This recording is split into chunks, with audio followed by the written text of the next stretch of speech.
All right, ladies and gentlemen, welcome back to another edition of the Diggy A2 podcast. I'm your host, Rob Diggy.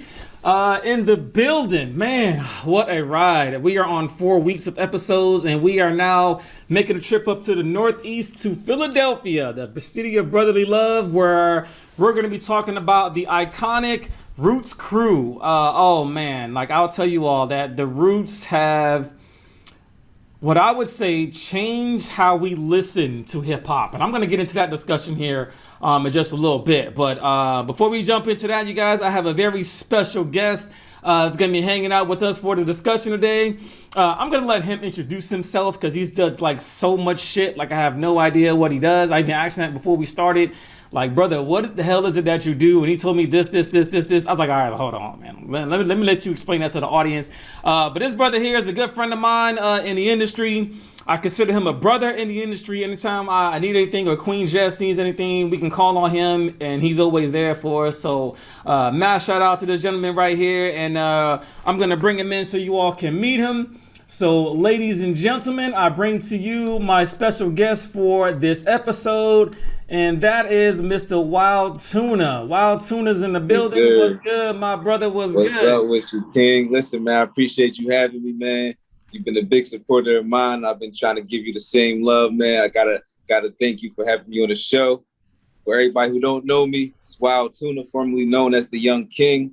Shout out to Dice Raw for giving me the opportunity to be a part of the legendary Roots crew, man, and being able to build, producer, director, media, journalist, host of my own podcast, actor, songwriter, engineer. I do it all, man. I'm really just fully into the entertainment industry, you know what I'm saying? So everything entertainment I do. And, that's why I just been pushing heavy, just trying to help other people out in the game, really. That's my main focus, is helping others out, showing them the way. Whenever I learn something, I pass on the word. And, I'm just around, man. I'm just an industry guy. Man, that's what's up, Tuna. I appreciate it, brother. And for those of y'all that don't know Tuna, like, whenever, when he's on his Instagram live or whenever he's doing something, I always get on there, man. Like, I'm a huge fan of Tuna. The way that he articulates himself, the way that he does his interviews, I learn a lot from him. He probably doesn't know that. He probably knows that now, but I learned a lot from you, That's Tuna. love. So thank you for teaching me the game, man. I pull a lot of things from you, brother. You may not understand that, but I do, and I appreciate you. And on top of that, you guys, he's from Philadelphia, which is why he's on the show today. So he is from Philly. But I believe he is live and direct from Miami, Florida right now. So, look at that view over there from Miami, Florida. Nice little backdrop there. He living his best life out there. And you know what I mean? I ain't mad at you, Tuna. But we're going to talk about the Roots crew, you guys. So let me run down a couple of facts about the Roots crew real quick, and then we're going to jump into our discussion. So the Roots, the original members, Black Thought and Questlove, are the original members from when it started. They've had some other members interchanged over the last couple of years, but those are the two that have been the most consistent throughout the last 20 plus years. These guys are friends from high school, you know what I'm saying? Black Thought raps and rhymes, and Questlove is the beats, drums, all that, the snares, all that good stuff. So that's kind of where that combination comes together. All in all, they have 3 Grammy Awards, 3 NAACP Image Awards. And for the time period of the new golden era, they dropped 3 gems. And we're going to get into that here in a little bit. The first gem is Do You Want More, released in January of 1995, which was a gold album, 4 mics from The Source, and it's also on The Source's 100 Best Albums in the History of Hip Hop. And some of the songs that I picked out, one of my favorite songs from The Roots is Proceed. I love Proceed, Distortion and Static. Mellow My Man, That's That, Do You Want More, Silent Treatment, just some of those elements in there that I like, that I pulled out from that particular album. And then one of the things I was thinking about, Tuna, is I didn't think they could get any better. And then they dropped Illadelph Half-Life, which is an extraordinary piece of hip-hop artwork. If you guys have not heard this album, I would tell you all to stop what you're doing right now, go back and listen to it. It is a masterpiece of hip-hop music. Got 4.5 mics from the source. Should have been a 5 mic album. To me, it should have been a 5 mic album based on Push Up Your Lighter featuring Bahamadia by itself. That one song right there should have solidified it for a 5 mic album. But it got 4.5. That's okay. That's heavy. That's heavy. I wrote an article on Bahamadia too. I dropped the article on her. Shout out to Bahamadia, just a lyrical monster. FEMA MC from the mid '90s. There. Some of the songs I picked out with Respond and React, Episodes, Push a Light Up, of course. What They Do, which we're going to get into here in the discussion. The Concierto of the Desperado, ROOTS Check the Flow was on there. One of my favorite ones. Clones, we're going to talk about Clones as well, which was a cleverly shot video, music video. Definitely going to get into that with Tuna as well. The Great Pretender is also another one of my joints that I like off of that album. And then that was released, you guys, in September 96. And then in February of 99 was when Things Fall Apart came out. And to me, Things Fall Apart, at the time of its release, was not very commercial successful. But over time, it's kind of like one of those fine wine albums where, to me, it gets better as the time progresses. So some of the songs that I picked out was, it starts out, the actual album itself starts out, for those of you that are from the old school, starts out with a conversation that Denzel Washington and Wesley Snipes are having in Mo Better Blues, talking about, man, we making all this music and black people are not coming out supporting us. And Wesley Snipes is like, yo, like, if we make good music, they gonna come. It don't matter who's in here, as long as you make good music. That's how the whole album starts. So you kind of get that premise of how the whole album kicks off. So I definitely want to give a shout out to the Roots for that. Thinking about that, those small little intricacies when it comes to album starts. Table of Contents, The Next Movement, which is another clever video. The Spark, Dynamite, Double Trouble featuring Mos Def, Adrenaline featuring Beanie Siegel, and then they got You Got Me, which was their most famous song off of that album, which features Erykah Badu. However, when it comes to You Got Me, I don't know if you all know this or not. Tuna might know this because he's from Philly. But for our audience, you may not know that although You Got Me features Erykah Badu, the song was actually written by Jill Scott. So Jill Scott was supposed to be on that song, but they wanted the label, one of the more well-known artists to be featured on the song at the time. So that's why they went with Erykah Badu. But lo and behold, no one knew that Jill Scott was going to become what she became. And the Roots was always giving homage back to the local artists. Jill Scott is what she is now. There's no need for me to dive into that, but that's a little known fact about that song, You Got Me. So, Tuna, thank you for being on today, brother. That's all the facts out the way. Let's jump into the discussion. And my first question for you, my brother, about the Roots is, when you think of the Roots, what do you think is their impact to hip hop music? I think the biggest impact they had was being able to reach the households that hip hop usually wouldn't reach, because there was a different respect for the instrumentalists. You know what I'm saying? Yeah. So them being from Philly, them being able to play instruments, them being able to put on a show that they could, it's like you can't find that too much in hip hop. There's a lot of people who mimic it and, been successful mimicking it. You know what I mean? There's a few like Chance the Rapper and things like that. They brought the band X-Pac back. But them being the original, it's like, it's undeniable. And all the artists that, that branch from the Roots, there's so many artists out there that we listen to that you might not even know, like Common and, people like, you just gave me a little insight I didn't know about Jill Scott. Yeah. Her writing that song, I would, so much influence and so much, it was such a big family, you know what I'm saying, that branched out into hip hop. And, I think that's the most legendary part about it, is their reach within the industry, before we even touch the people. I completely agree. One of the things that I'm going to mention about the Roots is they're considered one of the first hip hop bands. So they did all their instruments, all the instrumentation, as Tuna mentioned, all done by the band members, So they're like the first big hip hop band. Like, we didn't have one of those in hip hop before. And I don't think we still do to this day, to be honest with you. That's a hip hop group. But yeah, their stamp is so different. And to me, and I'm going to be on the record with this, I'm going to say that their second album, I think their first album was called Static, or I forgot the first album was called, but they had a first album. And one of the unique things that I want to mention to our audience about what the Roots does is they don't typically, when they make their albums, was track, 1 through 15. It's a continuation of their entire catalog. So it's like, 1 through 15 was the first album. The second album is 16 through 32, and so on and so forth. So it's a continuation of all of their entire journey. But what I will say to that also, Tuna, is when it comes to the Roots, they were a hip hop band. They made all their instrumentation, all the instruments, and all that stuff. But I would say that their second album, Do You Want More, is a continuation of Tribe Called Quest, Midnight Marauders. So if you were listening to those two albums back to back, I feel that album is a continuation of what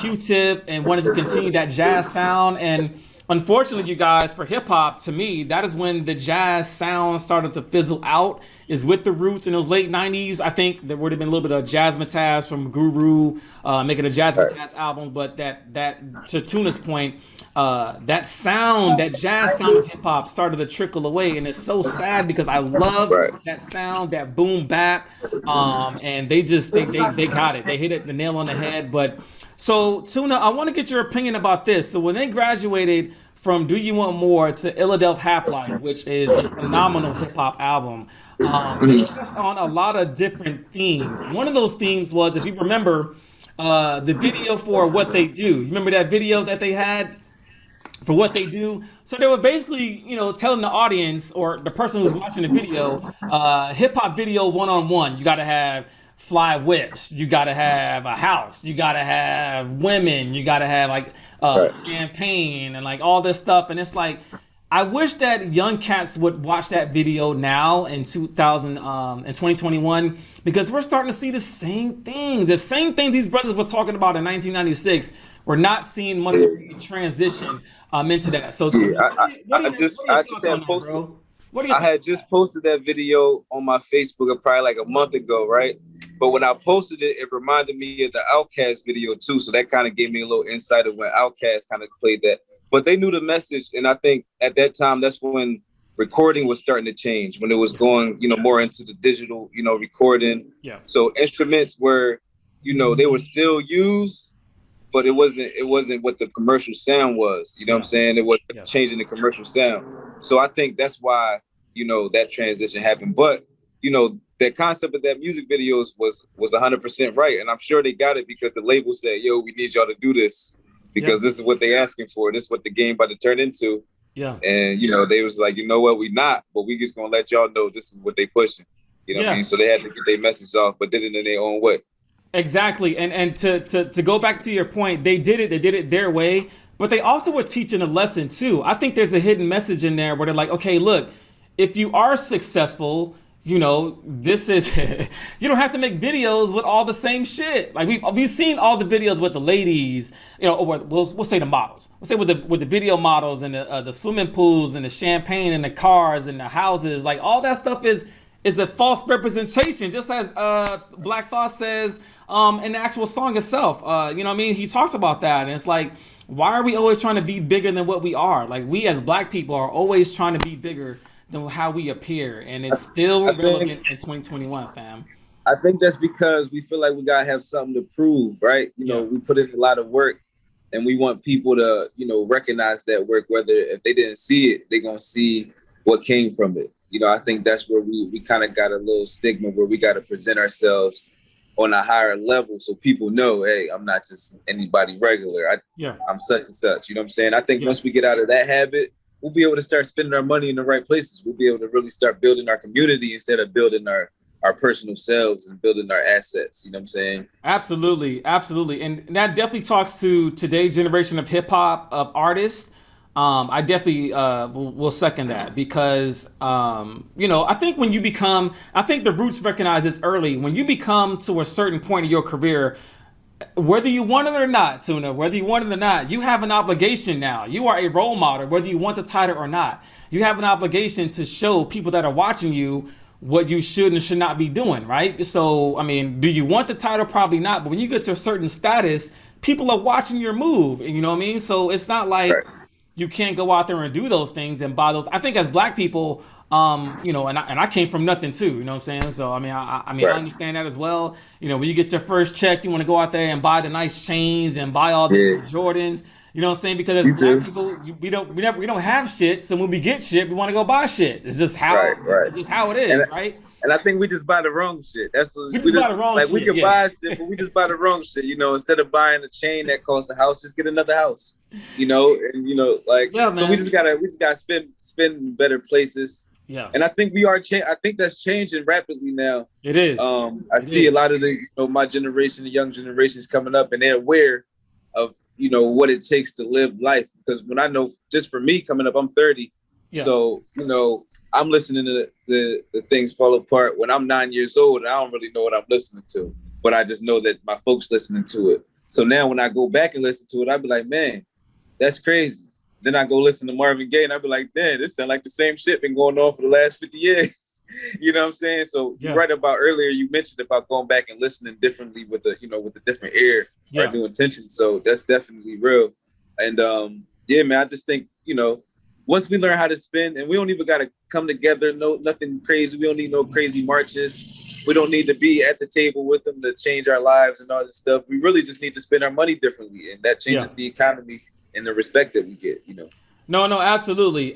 So to bring up to your point, which brings me to the last album they made during this time period of the New Golden Era, what's called Things Fall Apart. The album cover itself, so if you all looking at the thumbnail of the episode today, the album cover was talking about how African Americans were treated in the 60s and the 70s. They wanted to depict that. And then, like I mentioned, the album starts off with Denzel Washington and Wesley Snipes from Mo Better Blues. We're having that conversation about why do Black people not come out and support our music and our culture, our history. Why are we not into it as much as other cultures? So it really set the premise. And as you mentioned, Tuna, I was listening to Things Fall Apart when I was 19. So I'm 42. So you look at the world a lot different when you're 20 years older. You've been through some things. Right. You've gone through some things yourself as a Black man, and you go back and listen to that piece of music, and you're like, wow, like, oh shit, like, yeah, like I identify what they're talking about now. Now I get it. Right. I didn't get it as a young man. I didn't get it then, but I get it now. Which brings me to, the next movement. That video was fresh and clever. How like they're doing the drums and they're doing the musical, and then the ladies come and close the curtain. They open it back up, and it's a different setting or whatever.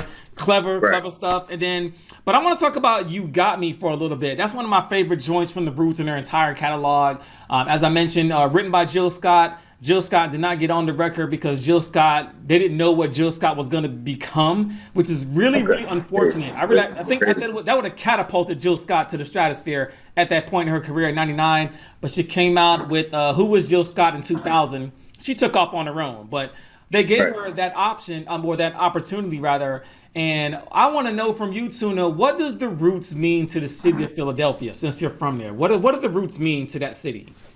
Yeah. So I'm gonna give you two answers because there's two sides to it. To the music industry and to those who know the history, the Roots mean almost everything. The Roots are a very major staple. When we're talking about history of Philadelphia, they're definitely mentioned in the top 5. Across all other genres too. You know what I'm saying? It's like the Roots, like you said, they were the first hip hop band and being successful at it, which was crazy because they came together and they had so many different artists and circulating, working together, which is like the next thing you get to that is like maybe a Wu-Tang, but I don't know, I think the Roots, you know what I'm saying? The Roots is deep. Like it didn't matter. They had to your point, interchangeable parts. So as long as you got Black Thought, you got Questlove. Not to say that they can be interchangeable parts, because I mean Malik B was dope. Dice was dope. They had some dope MCs that they could kind of like come in and out, but the formula is what you're talking about. The formula of the Roots is always intact, you know what I mean? So I think that's phenomenal. And what they mean to hip hop, you guys, oh man, like I just sit here and just get like in my feelings about it, because I overlooked the Roots a lot when I was younger. Like I didn't really understand, watching the video, what they do. I was like, oh man, that shit is funny or whatever. And now I'm looking back, now I'm like, yo, like they were teaching people like, yo, we don't have to do the same thing. Why are we consistently? Right, you know what I'm saying? Why we as rappers always got to have this certain type of video, and what do we have in 2021? Same type of damn video. Well, they did it consistently, which is dope for them to be able to say, you know what, we're still not going to conform no matter how many times they tell us, no matter what the numbers say, no matter what's trending, just being them. You know what I'm saying? So that alone just shows you how sturdy and how, you know, straightforward and hard-headed Philly might be, but it works if it's in the right direction. You know what I'm saying? It works because imagine the Roots conforming to anything other than what they doing, and it'd be like, damn. You'd have been so upset. Like, you're like, damn, what happened? You know what I'm saying? Like, they would have caught slack either way. But the other side to it is for the people who don't really know the history and don't know, like, some of these R&B artists that their parents were listening to or that they were listening to, you know, came from the Roots or had influence through the Roots or recorded with them or got, you know, were production with them or wrote songs with them or for them. It's just so much intertwined with that. So it's like, there's the other side to it where a lot of people don't give them, like, they just know them for being on TV on the late night show. Like, oh, the Roots from the late night show, but they don't know what's before that. Right. You know, even with Dice, like Dice has a couple plays that were ongoing and running in multiple cities that were so dope, like Henry Box Brown. And it was like, so it's more the music, you know what I'm saying? And I think that part, a lot of people don't get to appreciate. So just, you know, the music is there and they solid with that, but they doing so much more than music that's dope, you know what I mean? Even with, you know, the masterclass being, I just saw the commercial, shout out to Del P. Right. I just saw Black Thought at, you know, I think it was at Carnegie Hall, you know, putting together the hip hop masterclass. Like something like that is, we need that. You know, we need somebody, we need a group to be able to make the rules and tell people the history and show them the game and really dive into what hip hop is as an industry, a business, and for, you know, for the music's sake. Absolutely. So yeah, I think that's heavy influence, man. So everybody who haven't, definitely check them out. Tune into the music, definitely, but definitely tap into what else they do outside the music because there's a lot of influence going on there. Absolutely. I agree with you 10,000%, Tuna. And I just want to get one last question in before we start winding things down. And that is always usually just final thoughts. What are your final thoughts on the Roots? So let's say if you had a new listener, right? And you said, okay, look, I want you to know about the Roots. Where do you start? What song do you start? What album do you start? How do you begin their journey on the Roots for someone that's never heard their music before? So the first thing, I'm gonna be a little stingy here. The first thing I would do is I'll play my record with me and Dice Raw called Satellites. I will play that song and say I got a record with this brother, legend. I got you. Cheers. I got you. You know what I'm saying? I'm gonna say, listen to this. If you love me or you like me, you gonna like this and you gonna listen. And then I'm gonna show them the rest of where it comes from. Because a lot of times trying to teach the new era, you got to give them something new that they can relate to for them to want to go look back. So I would give them something new. You know what I'm saying? And I think that would be a solid record for them to tap into. And really just content. You know, I would just, you know, show them the content that they put together because that's what really, you know, the visuals, the message within the visuals, if you watch it silently, you know, just watch it with no music. Yeah. You know what I mean? I had to do that sometimes because I wasn't allowed to watch music videos when I was coming up. So I would just look at the visuals and I'd be like, oh, I kind of know. I turned the song on for like 10 seconds, turned it back off. You know what I mean? We could only play gospel music in the house. You know what I'm saying? My mom was Christian, my pops was Muslim. We couldn't listen to no rap. It was all old school soul or gospel. You know what I'm saying? Yeah. So that's what it was. The content, man, and really push that to the youngins, man, because they need it. You know, they really do. I think it really changed the game if we get back to that essence. And there's a lot of artists trying to do that. And I try to push them forward when I'm around and wherever I'm at. Like I mentioned, Del P, like an artist Vu. You know, artists from Philadelphia that are really pushing a solid message. They're not cursing in their music, you know, the profanity, just none. You know what I'm saying? You know, it's just that's what it's about. It's really just teaching the people that hip hop can still make solid role models. That's what the Roots is. You know what I'm saying? That's what the Roots is. And it is so ironic that they picked the name of their group to be the Roots. I believe that it is the roots of hip hop. So a prime example is the video called The Clones. If you all have ever seen that video of The Clones, if you watch The Clones video, it's like, it probably cost them maybe $1,000 to shoot the video. It's like real cheap ass cameras. But within the video, they're talking about the 5 elements of hip hop: DJ, b-boying, graffiti, MCing, like talking about the fundamentals of hip hop is within that video. So if you pay a close education, don't forget education. Education, like, you know what I mean? Like, they're teaching you, like, these are the fundamentals of hip hop in the Clones video, and like it kind of goes over your head if you're not, entwined with that. But to everything that you just said and just mentioned, like I'd probably start with the Clones video and then have them go back and listen to Proceed and Put Your Lighters Up, and like it's so many. Things Fell Apart was the first one I listened to. That was the one I used to steal CDs from my dad. You know what I'm saying? So that was the first. I used to just grab whatever was on top and I could take it and I put it back later.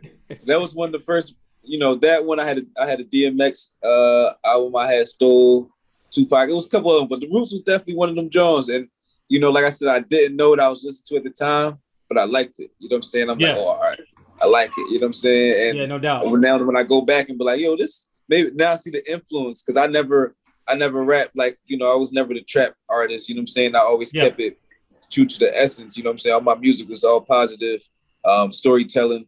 So it's like, now I see where my influence came from. I'm like, I was listening to them, and now years later, I'm working with them in the studio. It's like, wow, that's so crazy. Talk about full circle, family. You know what I mean? Like, that's so crazy. And what last thing I want to mention before we start wrapping things up, Tuna, is shout out to Black Thought. Black Thought is criminally underrated as an MC. I don't know where anybody, if you're a true hip hop head, you gotta have him in at least your top 15. I know there's so many dope MCs out there. Gotta put him in the top 10.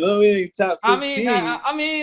I don't know. I mean, that's debatable, right? It's debatable. But he's in the top half. Definitely in the top half. But we just talking MCs though. We just talking bar for bar MCs. Bar for bar. You gotta put them in the top 10. You know what I'm saying? Like, don't you put them in the top? Do you put them in the top 10? So that's a good point. So let's think about it. So, I mean, I didn't mean to really get into this on this episode, but I don't mind running from the truth. Let's not run from the truth from the people that are listening to us have this conversation. So, I think that it depends. Like, to me, it's all about your style, and I'm all about punchlines and wittiness is my kind of style. So he doesn't make the top 5, but the things that he says, would probably put him maybe 11 or 12. But that's just me. That's just me. I can't. Let me ask you. Yeah, go ahead. Go ahead, fam. Do you put him above Eminem? No, I do not. Oh man, I do not. I'm about to send my phone over there to the beach. I do not. Yo, shout out to Black Thought. Yo, shout out to Black Thought. I can't put him in. I got Eminem in my top 5 MCs of all time. You can't. Tuna, you can't. This conversation for next season, when we get to Eminem, I'll invite you back. I will invite you back, brother. We will debate it on his show. But in my eyes, whether he's white, black, green, purple, Eminem can rap his ass off. You got to put him in the top 5. We're gonna do a versus. We're gonna do a versus next show. Bring your top 10 Eminem songs. Yo, that's what's up, man. That's what's up. But not saying taking nothing away from Black Thought. I just think that it's hip hop. It's all competitive. It's all subjective, right? It's all subjective. There's no right or wrong answer. You know what I mean? Well, unless if you don't have Biggie in your top 5, then to me your list is not solidified. Let's just put that out there right now. Top 5 MCs. Top 5 MCs. I don't have them in my top 5 MCs, but I got them in my top 5 artists. Come on, man. I don't have them in my top 5 MCs. You're breaking my heart, dude. You breaking my heart with this, man. Not my top, because look, like just think about Big L, AZ, Nas, like, can you put them in? You can't put them ahead of none of those guys real quick. I would put Black Thought in front of AZ. I'd put him in front of what's the other gentleman you just mentioned? Big L. Shout out to Big L. Rest in peace, Big L. I put him in front of Big L. I put Black Thought number 4. So you being biased right now. Because we just talking We just talking rap. Like if we gonna sit down in a circle and rap, I ain't talking about making songs. Okay. I'm saying if we gonna sit down in a circle and rap, bar for bar. Yeah. Okay. Yeah, Biggie gonna carry it. You know what I'm saying? Biggie gonna carry it, but I would even put Eminem before Biggie. I ain't gonna even hold you. I would put Eminem. Like if we just sitting in a cypher rapping, I feel like Biggie. I feel like those 5 people could out rap Biggie. I feel like I could be wrong. Oh man, you about to get me some hate mail comments on this video, man. Hey, oh that's what I'm here for. Wild Tuna, man, the big fish. Yo, the big fish ain't playing. I came to shake the show up. You know what I'm saying? Yo, big fish dropping some crazy. I don't got Jay-Z right up there. I wouldn't have it any other way, family. I wouldn't have it any other way. But first off, man, yo, Tuna, shout out to you, man. Shout out to your movement, what you're doing for hip hop, keeping the culture alive, man. Thank you, brother. But in the essence, of season 3 of the golden era of the Diggy A2 podcast, we have been paying homage this entire season to the memory of George Floyd. So, Tuna, if you could bow your head for me, brother, for a moment of silence for 8 seconds for the moment of George Floyd and all the other ones that we have lost due to social injustice.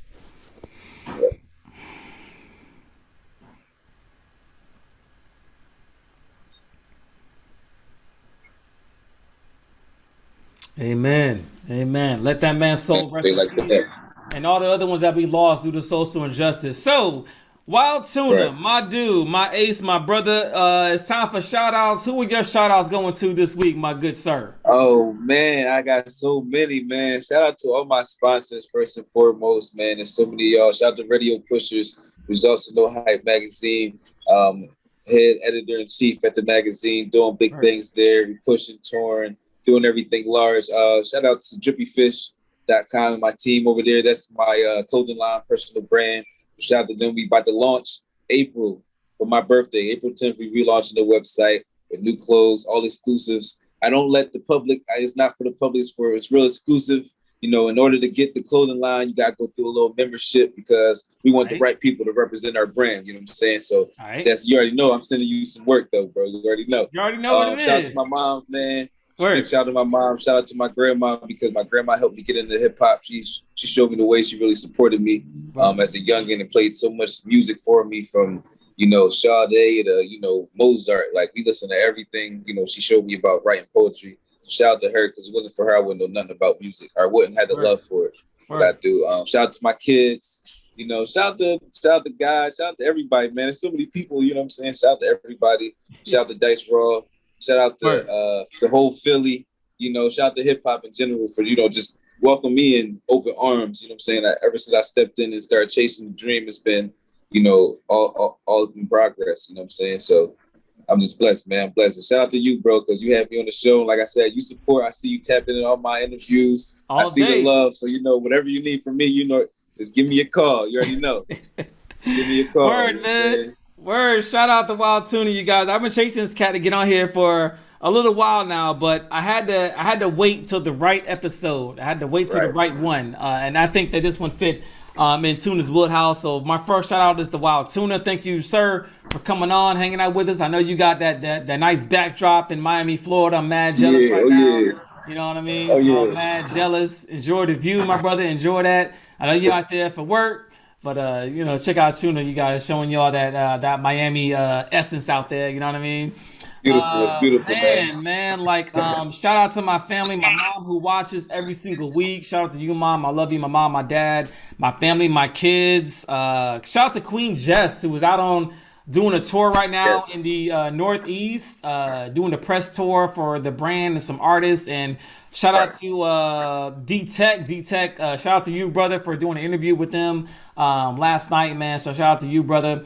And Tuna, real quick, I do want to give a short shout out to the victims that we lost to the shootings in Atlanta, Georgia, and the victims who lost their lives in Boulder, Colorado. I definitely want to put that out there. These mass shootings, you guys, have got to stop. I mean, I don't know when it's going to be time for us to wake up. But it's so unfortunate, and I definitely want to point that out to my Asian American community and for those of you that lost their lives or family that was affected by those that lost their lives in that Boulder, Colorado shooting. Just terrible, terrible tragedy. I just want to put that out there. And shout out to all of the musicians from the city of Philadelphia, right? So there's so many, Tuna. I can't even name them, man. But I know some of my favorite ones, though. DJ Jazzy Jeff and the Fresh Prince, Beanie Siegel, Freeway, The Roots, Jill Scott, Zhané, Tammy Terrell, Patti LaBelle. Man, that's just all Music Soul Child. It's endless. Man, I can't even think of them all, dude. Like Meek Mill, really from Philly. So mad shout out to Philadelphia and all of the musical artists that they have produced. They have put a staple on the stamp of music in all genres. So shout out to Philly this week, man. But that's all that we have for this week, you guys. So thank you all for tuning in. Next week, we're going back to the Queensbridge Projects. We're going to show and pay homage to Havoc and Prodigy, them two guys known as Mobb Deep. We're doing it next week. Can't wait to get that done. But shout out to all of our followers, supporters, and fans. Shout out to Wild Tuna. And of course, as always, shout out to hip hop music. Y'all be easy, be safe. 100. Peace. Peace, bro.